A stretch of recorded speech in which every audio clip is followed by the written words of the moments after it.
रियासत महाराष्ट्र के असम्बली इंतखाबात की तशहीरी मुहिम का आगाज़ हो चुका है। हर सियासी पार्टी और इस पार्टी का उम्मीदवार जी जान लगाकर अवाम को अपनी तरफ मुतवज्जह करने की कोशिश कर रहा है। हर दिन रैली, डोर टू डोर मुलाकातें, इंतखाबी जलसे आम, ढोल ताशे बजाकर अवाम को अपनी तरफ करने की कोशिश जारी व सारी है। ऐसे ही आज वाजेगांव में भी कुल हिंद मजलिस इत्तेहादुल मुस्लिमीन हल्का जुनूब के उम्मीदवार सैयद मोइन की शाम 7 बजे मुनक़दा इंतखाबी जलसे से सैयद मोइन व दीगर मुक़र्रिरीन ने भी अवाम से खिताब किया और जमकर कांग्रेस बीजेपी की धुलाई की। इस मौके पर मजलिस के दीगर जिम्मेदारान व कारकुनान भी मौजूद थे। बीजेपी को वोट नहीं देते जो मुसलमान, वो देशद्रोही है। इनको वोट दिए तो देशवासी है, मुल्क के वफादार है, और इनको वोट नहीं दिए तो मुल्क के गद्दार है। अब ये गुलाम जब आएगा अपने आका को, अन्ना को लेकर आपके पास में, तो उससे पूछो क्या उसके बड़े भाई ने बयान दिया नहीं दिया। और ये कैसा अजीब मेल है इनका, अजीब प्यार, अजीब मोहब्बत है कांग्रेस और बीजेपी की, कि एक ही घर में एक भाई को कांग्रेस टिकट देती है तो दूसरा भाई आरएसएस का उसको बीजेपी टिकट देती है। और फिर एक भाई फिरका परस्ती के नारे लगा रहा है तो दूसरा भाई आकर मुसलमानों को कहता है, मुसलमानों के दरमियान में, कि मैं सेकुलर हूं, मुझे और दो, अगर मुझे वोट नहीं देंगे तो बीजेपी जैसी फिरका परस्त जमात आएगी। अरे हमको समझाने से पहले अपने घर में अपने भाई को समझाया होता कि बीजेपी जैसी फिरका परस्त जमात में कैसा चला गया। याद रखो मेरे मुसलमानों, सब एक है, सब एक है। जब मुसलमानों की बात आती है ना तो सब एक होते हैं, हम अकेले और तनाव जाते हैं ईमानों में। क्या तुमने नहीं देखा कि ज्ञानवापी का मसला आया तो सब खामोश थे, कांग्रेस खामोश थी, एनसीपी खामोश थी, सब खामोश थे, लेकिन ज्ञानवापी कर किसी ने बोला तो असदुद्दीन ओवैसी ने बोला। हमारी शहरियत को छीनने की कोशिश की गई। एनआरसी और सीए जैसा काला कानून लाकर सब थे सदन में, लेकिन कोई नहीं बोला। बैरिस्टर असदुद्दीन ओवैसी साहब ने उस बिल को फाड़ा। हालिया दिनों में हमारी पुरखों की जायदाद आबो अजदाद ने मस्जिदों को, दरगाहों को, जमीनों को वक्फ किया कि आने वाली नस्लों के काम में आएंगी। तो जमीनों को हासिल करने के लिए, वक्त की हराजियात को हासिल करने के लिए, छीनने के लिए बिल बनाया गया। तो सबसे पहले कौन ठहर कर सदन में बोला? अरे वो तो छोड़िए, अपने रियासत की बात करता हूं कि मस्जिद जो कोल्हापुर में आती है, उस मस्जिद ने दार पीड़ितों को सहारा दिया था। वही विशालगढ़ की मस्जिद थी जो चंद दरिंदों ने जाकर मस्जिद को ढाने की और शहीद करने की कोशिश की। उस मस्जिद ने न हिंदू देखा न मुसलमान देखा।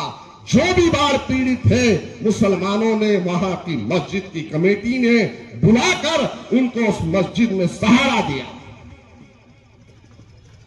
विशालगढ़ की, कोल्हापुर की वो एक ऐसी वाहिद मस्जिद थी कि कोरोना काल में उस मस्जिद में कई हिंदू और मुसलमान बीमारों को, जिनको कोरोना हो गया था, वहां पर उनका इलाज करवाया। उसी मस्जिद को शहीद करने के लिए गए। कौन गया था? कांग्रेस का वहां का लीडर, उसका बेटा वो जाता है विशालगढ़ को। अरे विशालगढ़ का इतना बड़ा मसला महाराष्ट्र का, महाराष्ट्र की असेंबली में अन्ना था। क्या अन्ना ने विशालगढ़ पर बोला उन्होंने? क्या बोला उन्होंने विशालगढ़ के मसले पर, उस दरगाह के मसले पर बोला? राणे जो भोग रहा है, रात दिन भोग रहा है, उसके खिलाफ बोला?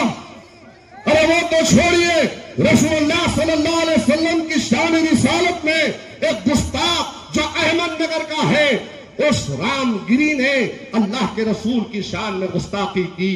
तो यहां पर कुछ नौजवान एहतजाज कर रहे थे तो कांग्रेस के गुलामों ने अन्ना को फोन किया और कहा कि आइए, अल्लाह के रसूल की शान रिसालत में गुस्ताखी हुई है, इनका समर्थन कीजिए। तो कहा कि नहीं नहीं, मैं आऊंगा तो मेरा समाज नाराज हो जाएगा।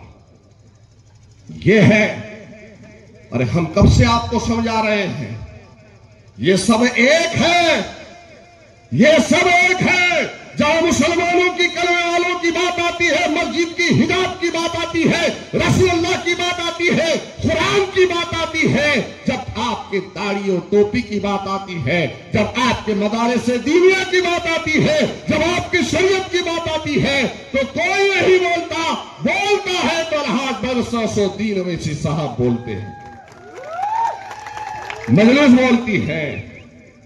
याद रखो मेरे प्यारे मुसलमानों, अपनों का दर्द अपनों को होता है, गैरों को नहीं होता। हम आपके अपने हैं। आपकी तकलीफ में वाजेगांव वालों ने जब कभी भी आवाज दी, सादिक से, शाहिद से, इमरान से, सबसे पूछ सकते हैं, अकरम साहब से, कि मैं आपके दरमियान में रहा, हर वक्त आपके दरमियान में रहकर आपके मसाइल की तर्जुमानी किया। याद रखो, एक मर्तबा आप अपनी इत्तेहाद का मुजाहरा करो, एक मर्तबा आप मजलिस इत्तेहाद मुस्लिमीन को यहां से कामयाब करो। मैं ईमानदारी से कह रहा हूं कि इंशाअल्लाह ताला वो दिन दूर नहीं है कि मजलिस इत्तेहाद मुस्लिमीन जब यहां से कामयाब होगी तो आपके दरमियान में से एक आवाज बनकर उठेगी और आपकी आवाज बनकर इंशाअल्लाह ताला ऐवान में गूंजेगी। मैं आपको ये कह रहा हूं कि आप सब मिलकर मजलिस के शाना माशाना चले, आप सब मिलकर मजलिस इत्तेहाद मुस्लिमीन का दामन थामे। मजलिस आपकी अपनी जमात है। आप गौर करो, हालात पर नजर डालो और हालात पर नजर डालने के बाद फैसला लो कि मजलिस इत्तेहाद मुस्लिमीन ने हमेशा आपके लिए आवाज उठाई है। अब मेरे बाद में हमारे एमएलए कौसर मोइनुद्दीन साहब यहां पर तकरीर करेंगे। यहां पर शफी बिल्डर भी आए, शफी बिल्डर का इस्तेमाल किया आप लोगों ने, अल्हम्दुलिल्लाह। मैं आप तमाम के सामने कह रहा हूं कि हम सब मिलकर अपनी जमात का दामन थामेंगे, जमात को मजबूत करेंगे, मजलिस इत्तेहाद मुस्लिमीन के अपने हक में अपने वोटों का इस्तेमाल करेंगे। वाखिरु दावाना अनिल हम्दुलिल्लाह।